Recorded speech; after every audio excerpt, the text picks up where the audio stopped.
Good morning to you. I'm Jeff Slakey. We're diving on deep to a great conversation with the Port of Shelton, and I'm happy to have back in studio after a little bit of a respite. It's Dick Taylor and Wendy Smith. Morning, gang. Good morning. I was telling you guys off the air, haven't seen you in 2 weeks, 3 weeks, almost like that. Yeah. Some big time news. Happy big Thanksgiving. Time news. First Happy Thanksgiving to you and your family. First off, and go Hawks. Well, Hawks are doing great. And how was that Apple Cup there? Well, and Wendy, how was the Apple Cup for you? Yeah, that was fine. A great Apple Cup. Yeah, Washington team prevailed. That's true. Washington team prevailed. There we go. What a politician. Wow, that's a great way. Good for you. I knew one Washington team would win that game. I had it in my mind. Yeah. This CERB grant that we have been hearing about is a huge deal. It is the Community Economic Revitalization Board, and it's a grant that you guys have been working on with association with Fraser Metal Works up on the Port of Shelton property.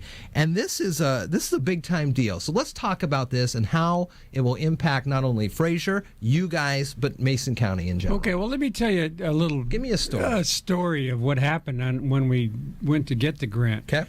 We the CERB board meets in Olympia, and we were asked to come.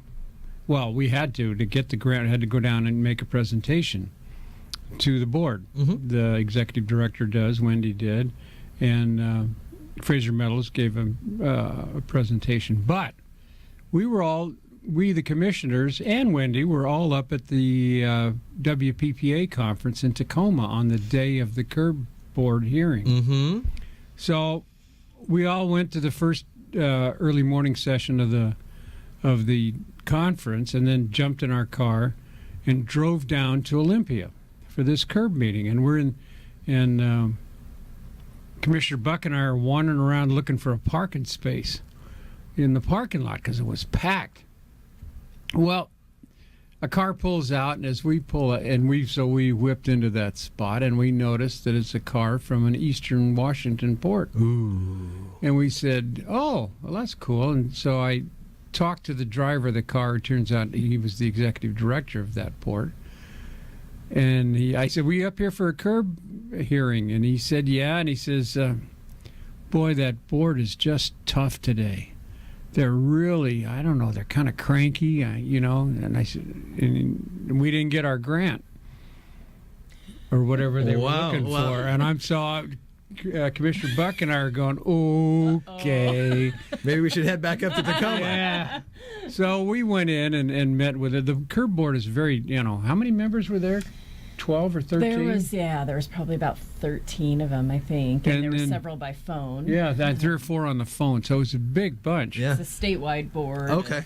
Some are state agencies and port districts, and then others are just businesses at large, both large and small businesses. So we went in, and Wendy gave our presentation for the port and introduced Fraser Metal, and he gave his.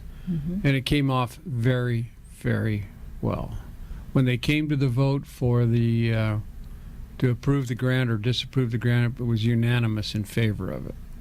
So not a cranky board for you guys? No, it wasn't at all. It turns out that we had done our homework. Good for you. Our staffs had done our homework and put together a great presentation as to what we were going to do or what impact to the community it was. Yeah.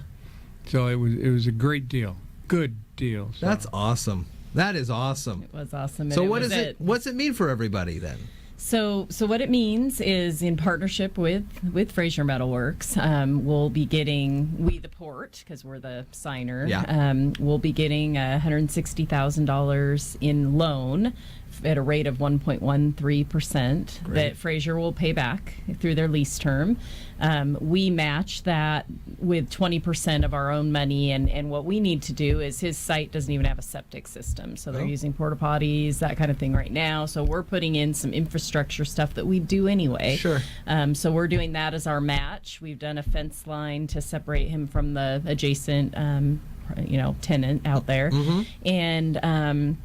Then once you spend that loan money, then $160,000 more is just grant money.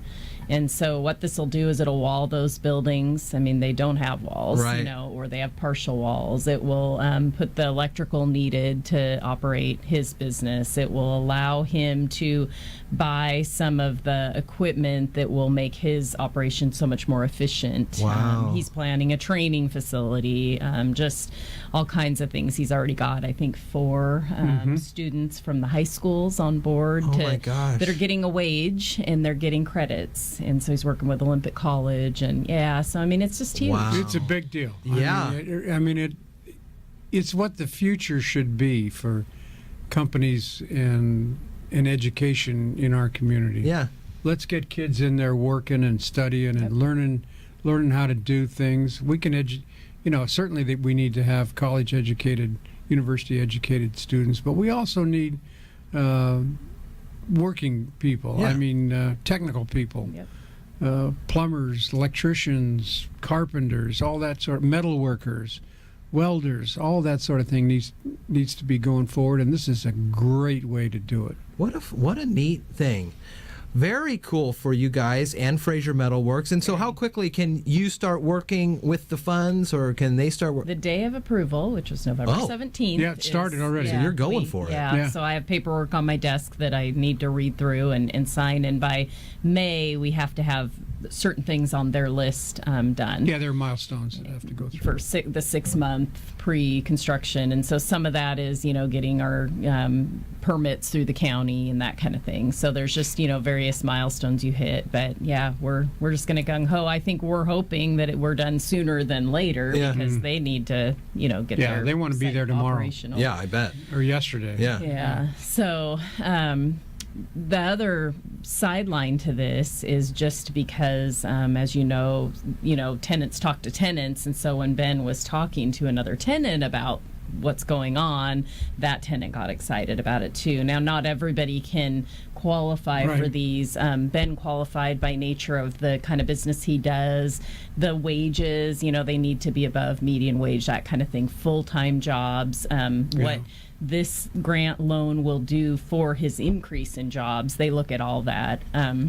So not everybody fits that, but we're willing, if people are excited, to take a look at it and move forward if that's... Yeah, and see if we can help them get there. Yeah, so this could be used as a template now for the other businesses if they qualify. Yep. So now I got to know, did you call that executive director at the port on the other side of the mountains, or did they call you? No. I saw him. We saw him back at the conference. Oh, back up in Tacoma. We You're had to like, go back. oh, man, yeah. Well, we were a little jittery, excited, just telling everybody we saw that we just got a curb loan grant, and we were super excited. So they probably were frowning I told at him. us. I bet you did. I bet you did.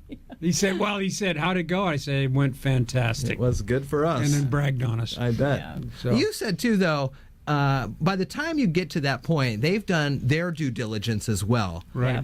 The curb folk. Yes. And they were able to kind of, if you're up there, you're close. You got a pretty good shot at getting and it. I think what really happened with that particular port is, for some reason, it just got away from them. I think time-wise, and they just weren't. They they got there and said they weren't prepared. So it wasn't necessarily that the curb board was going to deny them, but they didn't really know what they were even going to say. And it sounds like they were kind of complaining that they had to leave the conference to come down, where we, here we come in with all 3 commissioners who didn't have to be there. No, that's a strong front, good showing, too. Yeah, we wanted to make sure that... How long was this whole process? About an hour and a half. No, I mean from the very beginning of you guys. I mean, that's a great deal. So we initially turned in the Tier 1, which is a pretty simple application. We turned that in on, I think, like September 12th. Okay. Mm-hmm. And then when they decide you can go on to Tier 2, you get 2 weeks turnaround. So it was like a week later, I think. They said everything's due September 26th. And by the way, your hearing's on November 17th. So it was pretty fast. Pretty quick. Yeah, that's great. So great news. Yeah. Well, wonderful. What a great way to have you guys back on the air after a couple weeks off with some wonderful news here. We're talking Port of Call with the Port of Shelton, Dick Taylor and Wendy Smith. Thank you so much for giving me that good news to pass along to everybody. You're welcome. And I look forward to more of this in the future, for sure. Absolutely. Keep cheering for the Huskies. I will. They play Saturday? Friday. Friday. Friday, and they're number 4. Yeah, I saw that. In the playoffs. I saw that. Yeah. Wow. Holy moly, it's amazing. 8:53, we'll surface on out of here. And Do you know you have access to the fastest internet in Washington State? Switch to iFiber Communications right now and take advantage of our special offers. Pay only $29.95 for 100 megabit high-speed internet, or get 3 months of internet absolutely free. That's right, $29.95 for 100 megabit speeds or 3 months of internet free. Shop, stream, and game like never before with iFiber Communications high-speed internet. Call 360-427-4000 or check us online at ifiber.tv. Subject to credit approval, valid on a 24-month contract.